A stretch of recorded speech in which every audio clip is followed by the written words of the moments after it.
Assalamualaikum warahmatullahi wabarakatuh. Salam budaya, salam rahayu, salam waras. Terus sekalian, selamat bertemu kembali dengan saya Kang Jinggo di channel YouTube Tenggarnesia. Kali ini kita akan mengupas tentang siapa Prabu Damar Wulan. Nah, Damar Wulan tentu kita tahu bahwa banyak kisah yang menceritakan Damar Wulan adalah Raja Majapahit. Damar Wulan konon diceritakan berperang melawan Minak Jinggo dari Blambangan. Damar Wulan konon diceritakan juga sebagai tukang ngaritnya atau pencari rumput dari Patih Loh Gender. Nah, bagaimana sebetulnya Damar Wulan? Benarkah Kencana Wungu itu adalah Raja Majapahit? Karena kita tahu kalau saudara sekalian berkunjung ke makam Troloyo ya, di belakang sebelum makam Pitu itu panjenengan akan menemui satu gedung makam. Di sana adalah makam Putri Kencana Wungu dan Putri Anjasmara atau Ratu Kencana Wungu dan Anjasmara. Kalau panjenengan di samping segaran ya, segaran agak ke sana, segaran yang sebuah danau buatan di masa Majapahit, panjenengan akan menemukan makam Putri Campa. Yang mana di makam Putri Campa itu juga ada makam Prabu Damar Wulan. Nah, ini kalau kita melihat siapa ya sebenarnya Damar Wulan? Siapa ya sebenarnya Anjasmara? Siapa ya sebenarnya Ratu Kencana Wungu? Monggo kita simak, dan jangan lupa berikanlah subscribe, like, dan komentar di Tenggarnesia. Yang berbahagia, diceritakan awalnya Damar Wulan mengabdi sebagai tukang rumput kepada Patih Loh Gender dari Majapahit. Karena kepandaian Damar Wulan dapat menjadi abdi andalan Patih Loh Gender, dan Anjasmara putri sang patih terpikat dan jatuh cinta kepada Damar Wulan. Damar Wulan kemudian mendapat tugas dari Raja Putri Majapahit, yaitu Ratu Kencana Wungu, untuk menyamar dengan tujuan membantu mengalahkan si Minak Jinggo yang konon disebut-sebut sebagai penguasa kerajaan Blambangan. Diceritakan bahwa Damar Wulan yang tampan, Damar Wulan yang memikat ya, ini menarik perhatian dari selir-selir Minak Jinggo, yaitu Waito dan Puyengan. Dengan bantuan mereka, Damar Wulan dapat berhasil memperoleh senjata sakti Gada Wesi Kuning yang konon dimiliki oleh Minak Jinggo sebagai pusaka andalan. Minak Jinggo kemudian berhasil dikalahkan oleh Damar Wulan, dan Damar Wulan pun menjadi pahlawan bagi Majapahit. Ia memboyong kedua selir tersebut serta pada akhirnya juga mempersunting sang Raja Putri Majapahit. Sedulurku yang berbahagia, saya dapatkan dari Wikipedia, Damar Wulan adalah seorang tokoh legenda cerita rakyat Jawa. Memang kisah Damar Wulan cukup populer di tengah masyarakat dan banyak terdapat versi lakon, sendera tari, ataupun cerita tertulis yang telah dibuat mengenainya. Umumnya kisah-kisah tersebut berdasarkan serat Damar Wulan yang diperkirakan ditulis pada masa akhir Kesultanan Mataram sebelum pecah menjadi dua. Di Wikipedia ini tertulis juga, dalam kesenian wayang Banyuwangi, sedulurku, dalam kesenian wayang Banyuwangi dan Jangger, penggambaran Minak Jinggo berlawanan dengan penggambaran dalam serat Damar Wulan. Minak Jinggo digambarkan berwajah rupawan disukai banyak wanita, arif, bijaksana, dan pengayom rakyatnya. Minak Jinggo memberontak karena Kencana Wungu tidak memenuhi janji menjadikannya suami.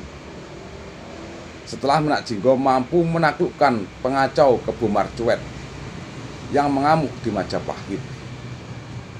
Meskipun akhirnya ia dikalahkan Damarwulan, Minak Jinggo tetaplah dianggap sebagai terhormat. Sastrawan Sanusi Pane, salah seorang sastrawan pujangga baru, pernah menulis naskah drama Damarwulan yang diberi judul Sandya Kalaning Majapahit. Meskipun demikian, agar cerita sama sekali berbeda dengan serat Damarwulan yang dijadikan dasar pembuatan naskah drama tersebut. Dalam versi Sanusi Pane, saudaraku sekalian, Damarwulan dituduh berkhianat dan tidak dinikahkan dengan sang raja putri. Ia pun akhirnya dihukum mati dan setelahnya Majapahit ditumbangkan oleh pasukan dari Demak Bintoro. Sebenarnya tidak mengapa jika Minak Jinggo digambarkan dengan karakter negatif, karena memang legenda dongengnya dia seperti itu adanya. Jika ingin dikaitkan dengan sejarah kerajaan Blambangan, perlu lebih berhati-hati karena tidak ada nama Minak Jinggo dalam silsilah raja-raja Blambangan yang sesuai dengan zaman dalam legenda tersebut. Menurutku, serat Damarwulan adalah salah satu manuskrip Indonesia terindah di Bristol Library dengan perbendaharaan ilustrasi yang menggambarkan masyarakat Jawa pada akhir abad ke-18. Gambar-gambarnya kaya akan humor dan sang seniman memiliki mata yang luar biasa untuk ekspresi wajah dan postur tubuh. Misalnya, seorang wanita tidur dengan tangan di depan matanya, sandal yang hanya diseimbangkan kaki di kaki. Hal-hal sehari-hari digambarkan dengan detail yang menarik, dari sangkar burung hingga pot taman dan tekstil, dengan adegan musik dan tarian indahnya yang sangat menarik bagi para pemain saat ini. Sebuah catatan bahasa Inggris kontemporer yang menyertai sumbangan naskah pada tahun 1815 menyatakan, buku ini dikatakan berumur 200 tahun, tetapi menurut Dr. Russell Jones, tanda air dari halaman kertas Belanda yang banyak dijemur dan kotor, Jihonik dan JHNZ, sejauh ini hanya ditemukan dalam manuskrip Indonesia bertanggal sekitar 1800 hingga 1855.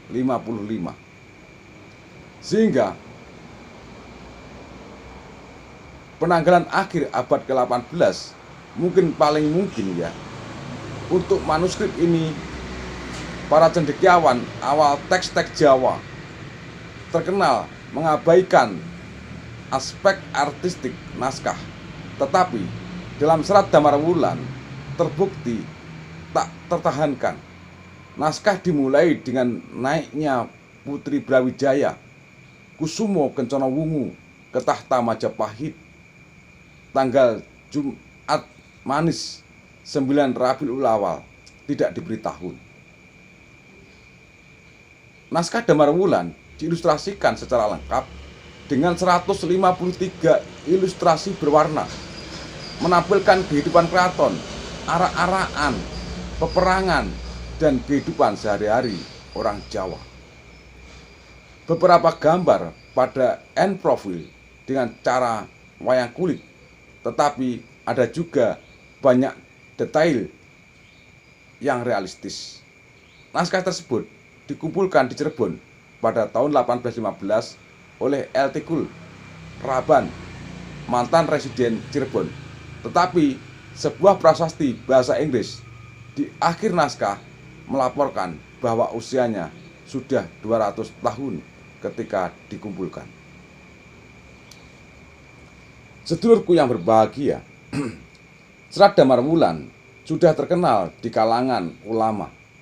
Ilustrasinya menjadi subjek sebuah artikel di BKI yang diterbitkan pada tahun 1953. Dan sejumlah gambarnya, termasuk ilustrasi indah dari pertunjukan topeng di atas, diterbitkan pada tahun 1901 di Annabel Tech Galop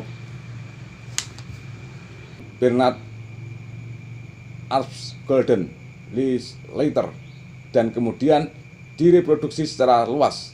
Salah satu gambar ini menunjukkan teks yang sedang dibaca dimasukkan dalam monografi Nancy Florida Writing the Post, Inscribing the Future. Sedulurku yang berbahagia, pemindahan manuskrip asli oleh British Library telah dilakukan pada tingkat resolusi yang sangat tinggi, 90 MB per halaman, yang memungkinkan kapasitas luar biasa untuk memperoleh atau untuk memperbesar zoom. Juga berbahagia. Demikian dulu demikian dulu apa yang bisa saya sampaikan terkait dengan Damar Wulan Ngarit atau Serat Damar Wulan yang saya ambil dari Wikipedia. Ada kurang lebih saya mohon maaf yang sebesar-besarnya. Terima ungkapan ono rino, ono upo, ono awan, ono pangan. Salam budaya, salam rahayu, salam waras.